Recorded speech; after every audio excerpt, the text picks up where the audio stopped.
Assalamualaikum dan salam sejahtera kepada pensyarah VAA 3013 pengurusan ternakan, yaitu Dr. Fazanul Ismail dan rekan-rekan sekalian. Nama saya Nur Alia Diana binti Saleh dengan nombor metrik D2019 2091037. Video tugasan kali ini adalah merupakan video tugasan 3, yaitu pengurusan haiwan kesayangan, yang mana video ini akan menunjukkan cara-cara pengurusan haiwan kesayangan. Lebih dahulu, saya akan menerangkan apa itu haiwan kesayangan. Haiwan kesayangan adalah haiwan yang dipelihara di rumah kediaman sebagai peneman di rumah. Pemeliharaan haiwan kesayangan ini biasanya dijadikan hobi di masa lapang untuk menghilangkan tekanan, dan ada juga yang menjadikan ia sebagai pendapatan sampingan. Memelihara haiwan kesayangan ini sebenarnya banyak mendatangkan faedah dan manfaat kepada pemiliknya. Antara manfaat dan faedah memelihara haiwan kesayangan ini adalah ia dapat dijadikan satu terapi kepada kita atau kepada pemilik haiwan kesayangan ini untuk menghilangkan stres dan depresi, terutamanya selepas melakukan kerja.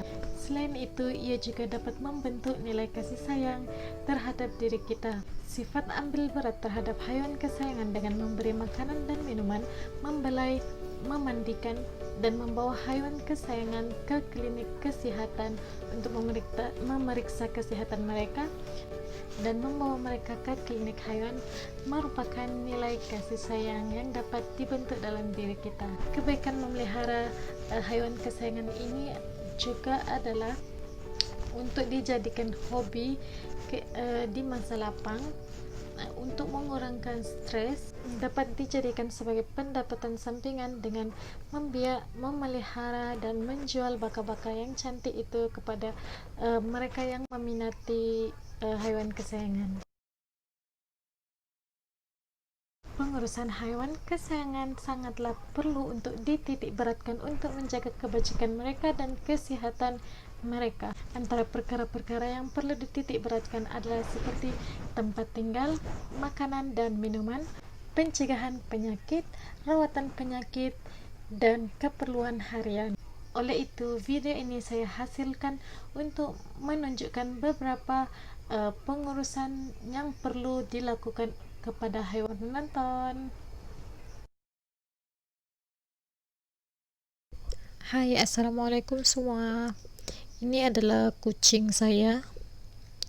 Kucing saya ini namanya ialah Memeng, dan dia berumur 1 tahun 6 bulan. Jadi di dalam video ini saya akan menunjukkan sedikit tentang pengurusan kucing saya, yaitu si Memeng, dan semoga perkongsian saya ini bermanfaat untuk semua. Pengurusan haiwan kesayangan yang pertama yang perlu dititik beratkan adalah pengurusan tempat tinggal. Rumah atau tempat tinggal merupakan keperluan asas haiwan kesayangan selain makanan dan minuman. Kucing bersifat sangat jinak dan pembersih, yang mana ianya boleh dibiarkan bebas atau kurung atau separa kurung. Sekiranya kucing itu dibiarkan bebas dan tidak dikurung, pemilik perlulah memastikan penyediaan tandas yang berupa bekas pasir. Hal ini kerana kucing mempunyai sifat yang pembersih dan memerlukan tempat privasi untuk membuang najis mereka. Bagi kucing yang tinggal di dalam sangkar pula, perlulah mempunyai ruang tempat tinggal kucing yang selesa dan sesuai. Sangkar kucing juga mestilah luas untuk menempatkan bekas tandas atau little tray, bekas makanan dan minuman, serta ruang untuk bermain dan berehat. Kandang juga perlu diletakkan di tempat yang mempunyai ruang pengudaraan yang mencukupi untuk mengelakkan bau najis. Kandang juga perlu terlindung daripada panas, hujan, gangguan persekitaran atau orang ramai. Hal ini kerana sistem perumahan yang selesa dan sesuai dapat mengurangkan tekanan pada haiwan kesayangan, di samping membantu mengelakkan serangan penyakit. Di dalam video ini saya membuat rumah kucing untuk kucing saya, yaitu Memeng, karena kucing saya tidak dikurung dalam kandang dan dia tinggal di dalam rumah. Oleh itu saya menyediakan rumah untuk dia baring, tempat dia tidur, dan tempat bermain. Saya juga membuat tingkap pada bahagian kanan dan kiri kotak untuk pengendaraan dan pencahayaan di dalam kotak. Oke, ini merupakan hasilnya setelah saya cantikkan, letakkan wallpaper. Kemudian di dalam kotak itu saya letakkan bantal untuk keselesaan kucing saya. Oke, inilah rumah kucing saya. Di sebelah rumah kucing tu saya ada letakkan pasir kucing di mana tempat dia untuk membuang najis, dan sebelahnya lagi saya letakkan tempat makanan dan minuman. Pengurusan yang seterusnya adalah pemakanan. Makanan dan minuman merupakan keperluan utama untuk haiwan kesayangan agar dapat mengekalkan kesihatan, tumbesaran, dan mencegah penyakit. Kucing dikelaskan sebagai omnivore kerana boleh memakan daging dan tumbuhan. Namun, biasanya kucing lebih gemarkan makanan berunsur daging yang tinggi. Kucing haruslah diberikan makanan yang mencukupi dan bersesuaian, yang mempunyai khasiat yang mencukupi. Air, minuman juga perlu dibekalkan setiap hari untuk mengelakkan dehidrasi. Jangan berikan kucing minum susu lembu dan elakkan kucing meminum air paip kerana air paip mengandungi klorin yang tinggi. Susu kambing dan air mineral merupakan air yang sesuai untuk diberikan kepada kucing. Makanan hendaklah disediakan dengan cara yang bersih dalam berkas yang bersih dan tidak mudah tumpah. Makanan kucing hendaklah diberi sekurang-kurangnya 2 kali sehari. Sebelum memberikan makanan kepada kucing saya akan mencuci terlebih dahulu tempat makanan dan minuman untuk mengelakkan daripada penyakit dan perkara-perkara yang tidak diingini. Saya akan pastikan tempat makanan itu dalam keadaan yang bersih.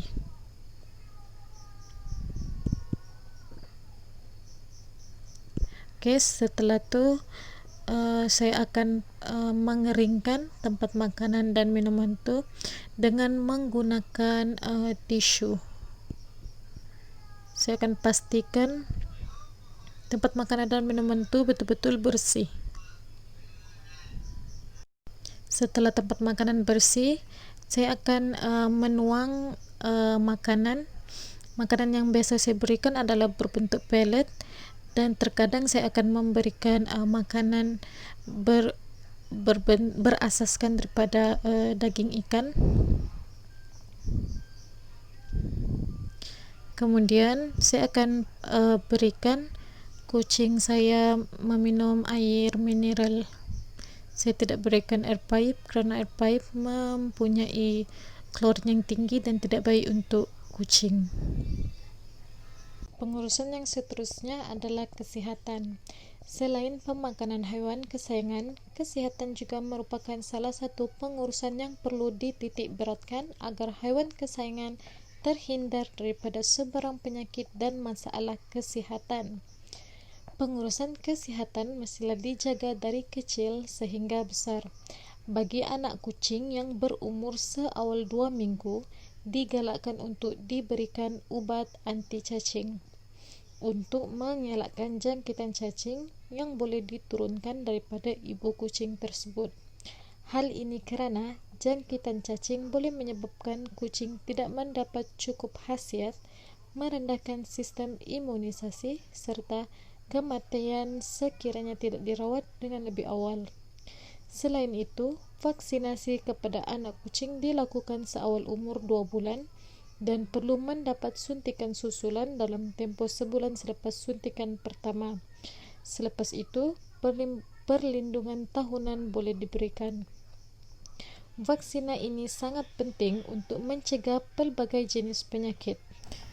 Oke, di dalam video ini saya berikan ubat cacing kepada haiwan saya. Ubat cacing ini diberikan mengikut berat haiwan. Macam kucing saya ni, dia punya berat adalah 1 kilo lebih. Jadi sukatan yang perlu diberikan adalah sebanyak 1 ml.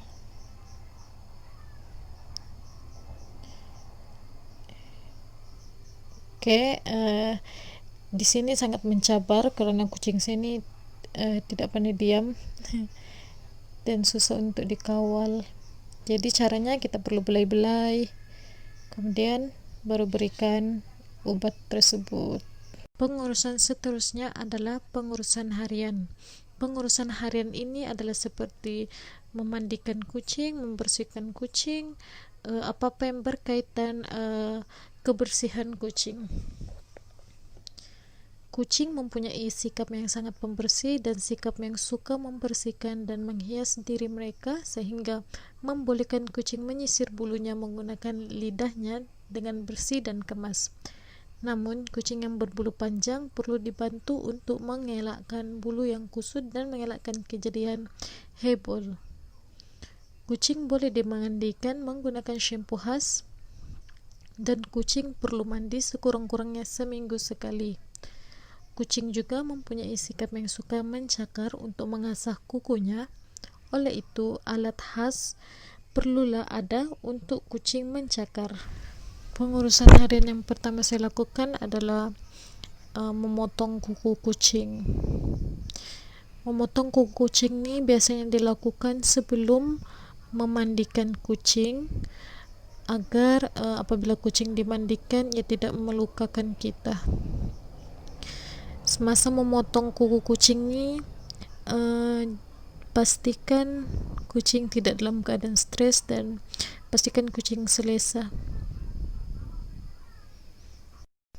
Setelah memotong kuku kucing, saya akan lap muka kucing. Ini pun saya lakukan sebelum memandikan kucing.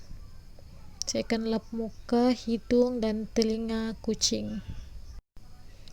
Di sini saya menggunakan tisu basah yang khusus untuk haiwan lah.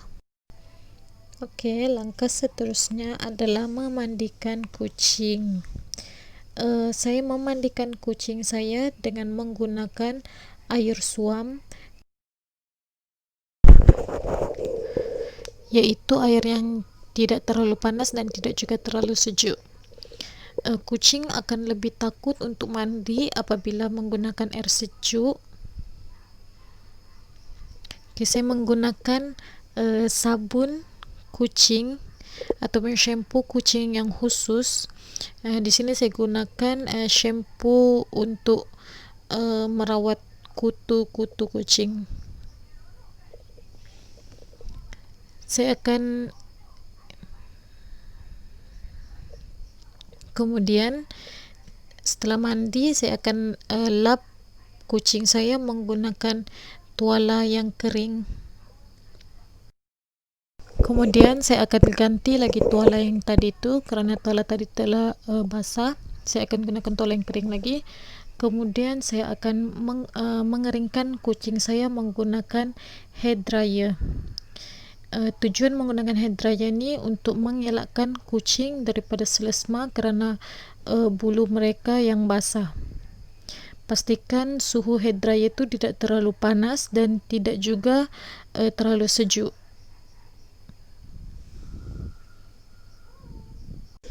Selepas itu, saya akan menyikat bulu kucing saya selepas dikeringkan tadi. Menyikat bulu ini adalah untuk membantu kucing mengelakkan daripada bulu yang kusut dan untuk mengelakkan kejadian seperti hebol. Saya akan menyikat keseluruhan bahagian badan kucing saya dan memastikan bulunya kemas.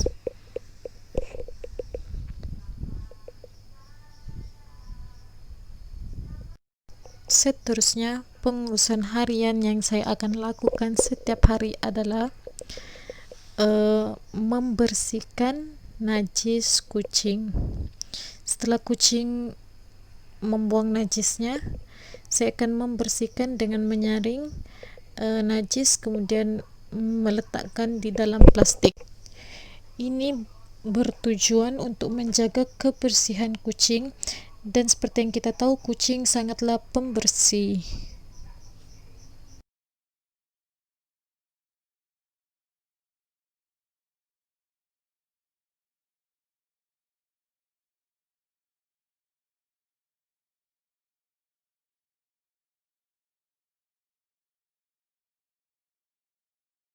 Sebagai kesimpulan, pengurusan hewan kesayangan ini sangatlah penting dan perlu dititik beratkan, dan ianya tidak boleh dipandang remeh. Pengurusan hewan kesayangan ini perlulah dititik beratkan untuk menjaga kebajikan dan kesihatan mereka agar sentiasa dalam keadaan yang baik.